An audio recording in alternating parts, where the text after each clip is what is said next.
We are on our last topic of the day. Thank you so much for staying with us.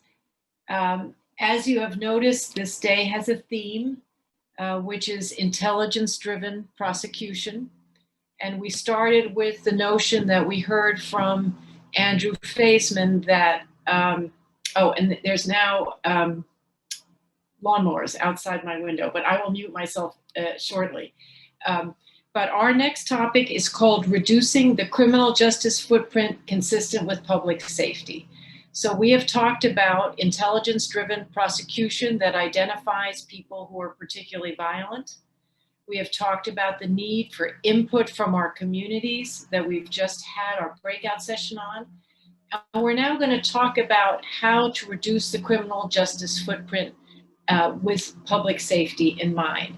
And we're very lucky to have speaking to us today, Beth McCann, the District Attorney of Denver, and Nicole Ortsman-Dauer from Manhattan, who's Deputy Chief of the Trial Division and in charge of alternate sentencing. And we will start with Beth to give us a little overview of how she approached how to divert people in her office, how she decided what to do, and how to convince her staff to follow along with her. So I turn it over to you, and I'm going to go on mute so you don't hear the lawnmowers. Okay. Thank you, Chris. Thank you for inviting me to be part of this really important topic. And thanks to everyone who's joined in. It looks like there are a lot of folks here. So this is really a passion of mine, which is to look at alternatives to the traditional criminal justice system. So when I've only been in office almost 4 years now. I'm up for re-election this November. But when I came into office in 2017, one of the things I was very interested in was looking at some alternative ways to address cases. And a couple things came to mind right away. I am a big fan of diversion programs, and we had a juvenile diversion program in the DA's office, but we did not have an adult diversion program. So that was a priority for me. And then I also had become familiar with restorative justice from various folks. I was in the legislature before I became the DA, and one of the legislators is a big proponent of restorative justice. So he was always adding restorative justice into a lot of pieces of legislation. So I became very interested in that. So I was also looking at a way to be able to start that kind of a program. So because we had the juvenile diversion program, and it had been in a place for several years and was actually running successfully, what I decided to do was have the same person who's the head of our juvenile diversion work on our adult diversion. And so we were able to get some budget money as well as grant money to hire case managers, if you will, for adult diversion. We also decided to try it as a pre-file program. We had never done pre-file in Denver. And what that meant was that when the detective gives us the case, so we don't use the grand jury for regular cases. We make the decision about filing.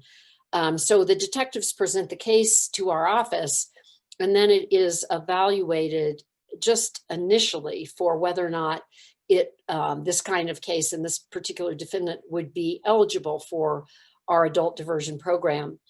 And if so, we send a notice to the detective that this is a possible diversion case, so we're not filing it right away.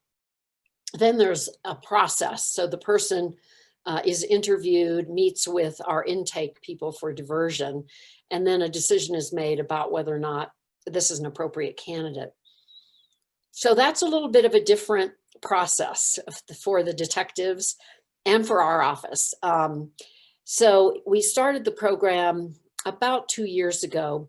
So we don't have a lot of recidivism data yet, but we do have a lot of people who've successfully completed the program. And we are hoping to expand it. We have a lot of drug cases that are in that program But in Colorado, the felony drug possession charges were changed last year to be misdemeanors if it's under 4 grams. So a number of our felony cases, which was what our adult diversion was addressing, are now misdemeanors. So we have expanded the kinds of cases that we're taking in adult diversion, and I'd like to expand it even more. So we're in the process of, we just got some funding to expand that program. In terms of how I got buy-in or get buy-in, that's a work in progress. You Beth, can I know, ask you before you get to that point, what's part of your decision making as to how to expand your program? What charges do you want to put in? How do you make that decision? so we are looking at possibly involving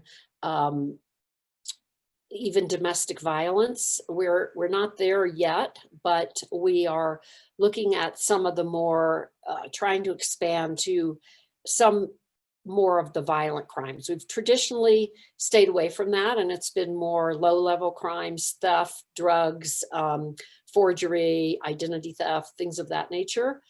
So we're debating about how to expand it into more serious felonies. And also, we don't restrict it to people who only have never had a record or don't have a record at all. But we might also want to look at people who have had more involvement in the system, but still have the potential to benefit from treatment or from a program. And what process do you go through as is this an internal process with your own staff, or how do you decide who you want to include? So that is an internal process. We have criteria that we've used for the program so far.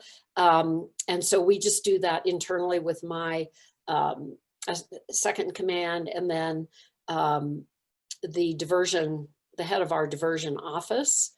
And we also, she works closely with our restorative justice person, and they talk about the best resolution for some of these cases. So it's all internal at this point. But, you know, I think that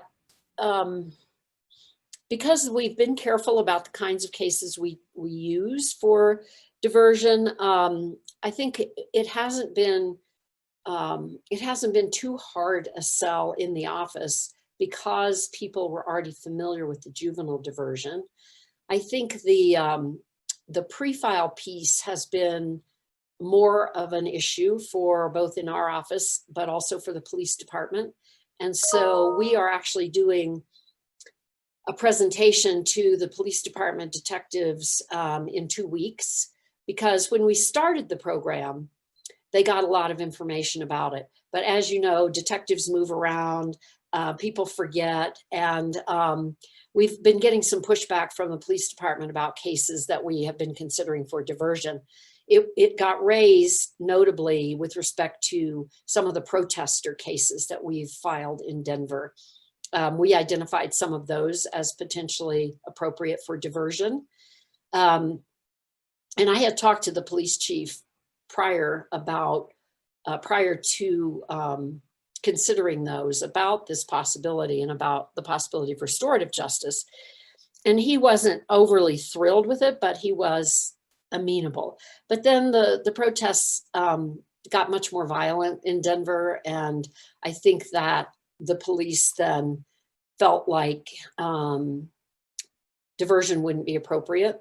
So we have 1 or 2 that we're looking at for diversion, but we haven't pursued it as much with the protest cases as I would have probably liked, because I do want to respect the position of the police department, and I also want to continue to get their buy-in on other kinds of cases. So that was a challenge.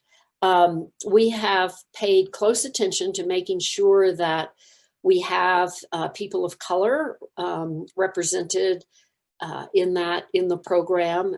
We actually have overrepresentation of people of color, because I think diversion programs, traditionally there's been criticism that they tended to be for white people and not people of color. So we've really worked to make sure that that's not the case in Denver. But if you're thinking of starting one, I think that's something to be aware of. And then the other program I was going to speak about briefly is the Restorative Justice Program. So once again, thankfully, I put in my budget a position for this before COVID hit.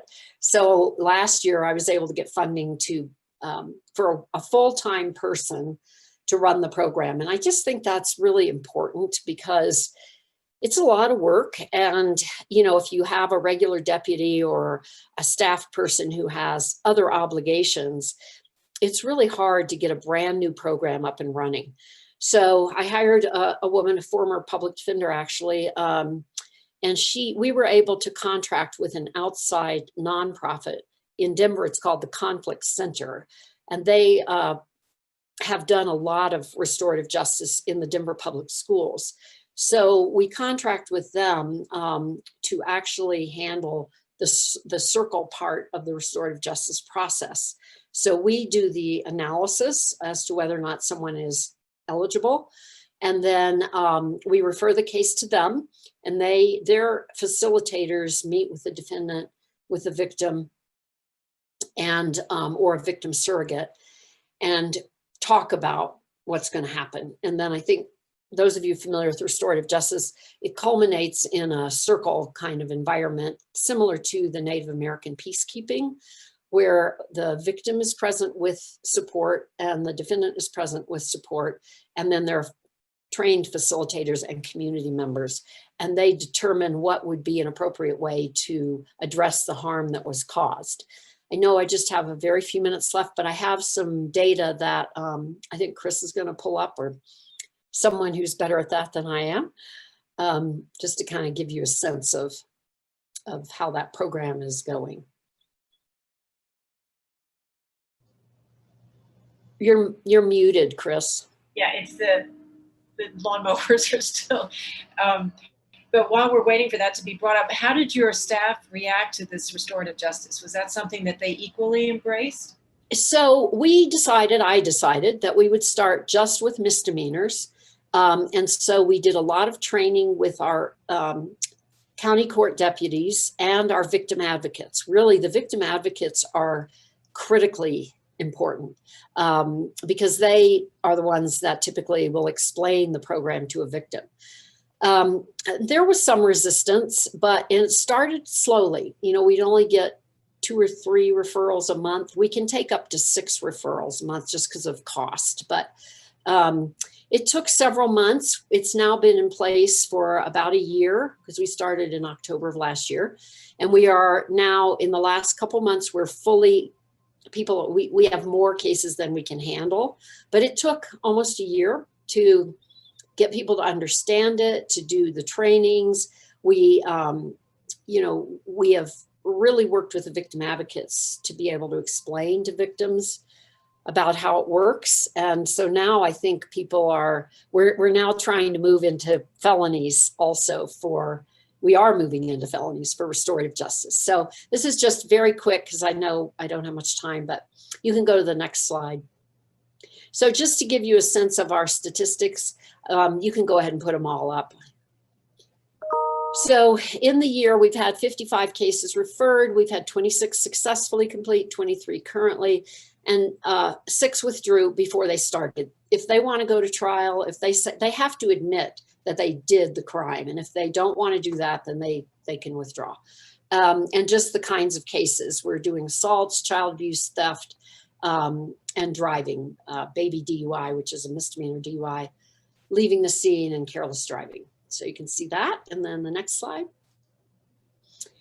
And so just on demographics, obviously more males than females. Our biggest age category is the 25 to 39. I'm sorry, the 13 to 24, but 13 to 39 are our biggest categories.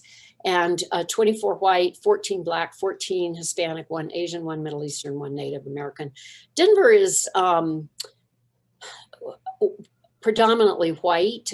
We have now I think it's about 10% black population, and about 20 to 25% Latino. So we're trying very hard to make sure our demographics fit that. Okay, next one. And as I mentioned, we only take 6 cases a month because we're paying the conflict center $1,000 a case. And we're in the process of comparing that to the regular cost of a case because we want to try to get some more money. But that's what the conflict center felt they needed to do this program. Okay, you can keep going. I think there's one more. Oh, that was it. Okay, great. So I think I'm hopefully within my time and turn it over to Nicole, I think, right? Hi, yes, thank you, DA McCann.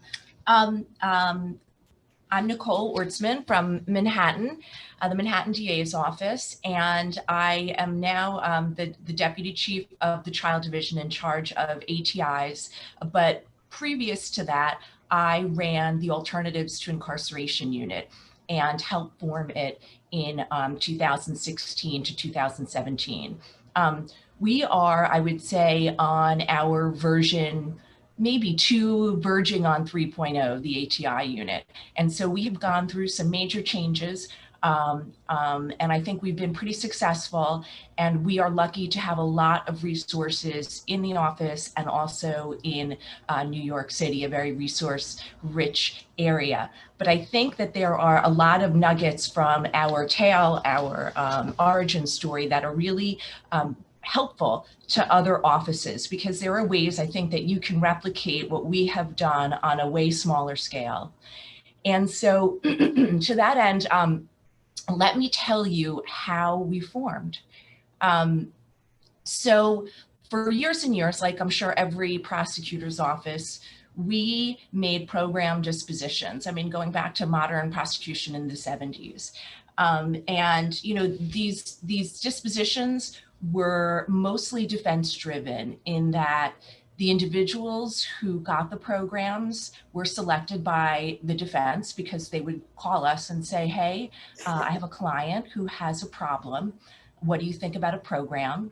And ADAs, with the best of intentions, would quickly run through the rap sheet and say, you know, yes or no. And, you know, we were happy because we thought that was a good disposition. And in many ways, it was a good disposition because it ensured community safety and because it helped the defendant and the community. But again, it was defense driven. Who got it? What program the person was put into was selected by the defense counsel.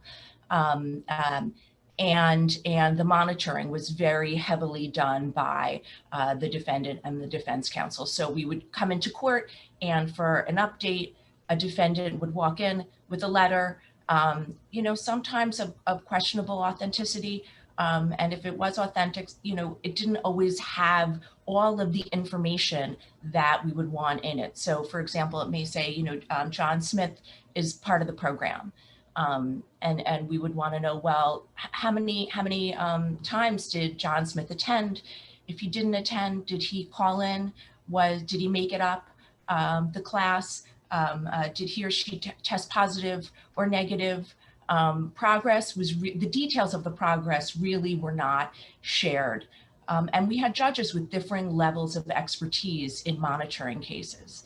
So fast forward to the Drug Law Reform Act, and drug courts came into being in New York. So that law mandated drug courts for felonies in all of New York State. And a colleague and I helped put that together from the DA's end, and we staffed the part, and we really saw what good centralized monitoring and programming look like.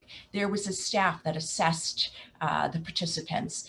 The staff regularly drug tested them. They made sure that only the best programs were being used, and they made sure that the judges and the people had all of the information we needed to make good, smart decisions. And as we looked around, we saw that there were still problems with the problem-solving courts because, you know, look, there are square pegs and round holes and round holes and square pegs, and there were all sorts of criteria for getting into drug courts, and sometimes participants or potential participants wouldn't meet the criteria. And so people for whom we wanted to get programming wouldn't necessarily get it. And what would happen was we'd revert to this defense-driven system.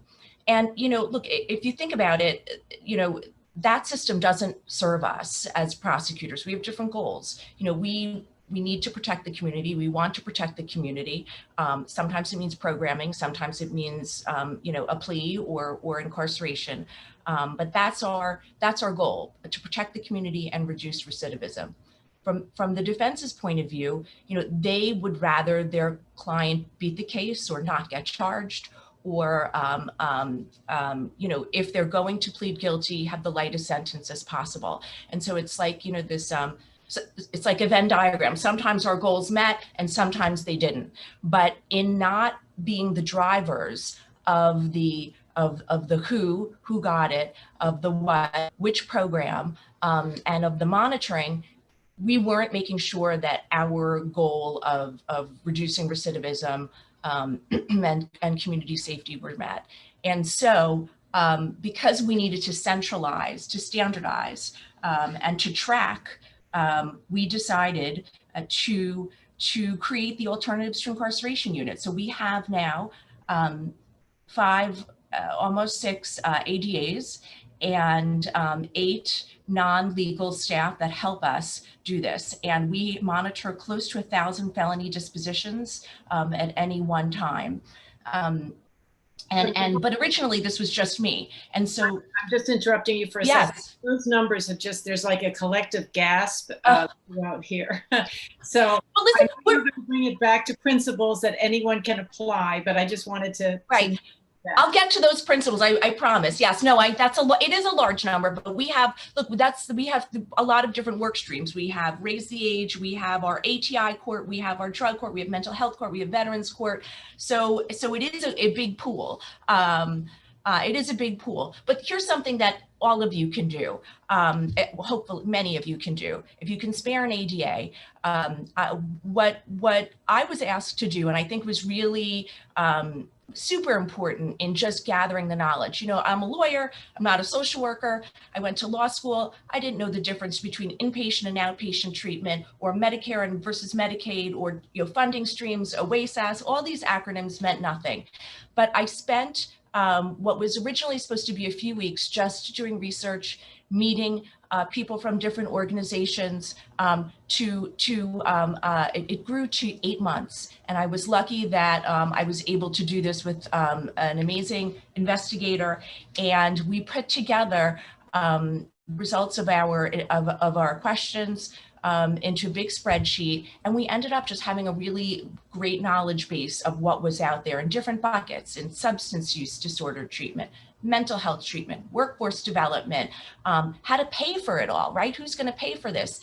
In sexual behavior, in education. Really, there are all sorts of things that contribute to instability and criminality. So our goal was to get a little bit of knowledge in each area so that we could determine what, if a person had a need, was out there and appropriate for them. So the survey, and it was really qualitative. We met with whoever would meet with us, and we gathered that information and brought it back. And in our first iteration, we hired staff. They were social workers who helped us prepare treatment plans or refer people to appropriate places for treatment plans, and they helped us with the monitoring.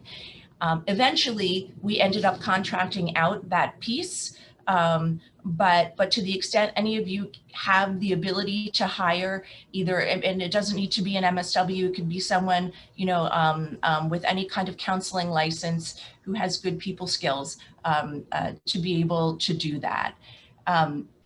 So we hired staff, and we've pivoted a bit, but I think the next thing that might be important to talk about is what we do as lawyers to vet defendants for programs. So, 5-minute warning. Oh my, 5-minute warning? Yes. Okay. I'm going to get through this. So look, so it's easy to give a nonviolent person a program because you're not so worried that they're going to go out and do the worst. Cases where there are smacks of violence are harder. And those are the cases that, give us the most pause. But those were the cases that we were finding were sort of the next frontier, because we had already gotten comfortable with giving individuals who have substance use disorders programming in the substance use area. And so what we do now with any defendant who has a charge that is violent under the penal law, in order to vet them, because we want to make sure, one, they can be managed safely in the community, and two, there's a legitimate need that can be addressed, is we meet with them. And so we, the lawyers, bring in the defendants, we ask defense attorneys to bring in their clients, and we proffer them, and we speak to them not necessarily about case development, but about their lives, and we do it in a trauma-informed way. We're not looking to open a can of worms that can't be, closed back up after the, hour or two that we've spoken, but we want to learn what got that person to this place in their lives that they're committing crimes. And it's very eye-opening, and it helps us determine whether the person's a safe bet. From speaking to someone, you can tell whether they have insight or whether this programming to them is just a get out of jail free card, whether they're willing to do the very hard work that it takes, for an adult to change behavior. And so that's what we do. And so I would say that if there's a takeaway for smaller offices, and I don't know if your practice would let you do this, but it is extremely helpful to invite defendants in for a talk. And so I would recommend that to anyone. And the last piece that I think is probably important for smaller offices to think about is funding.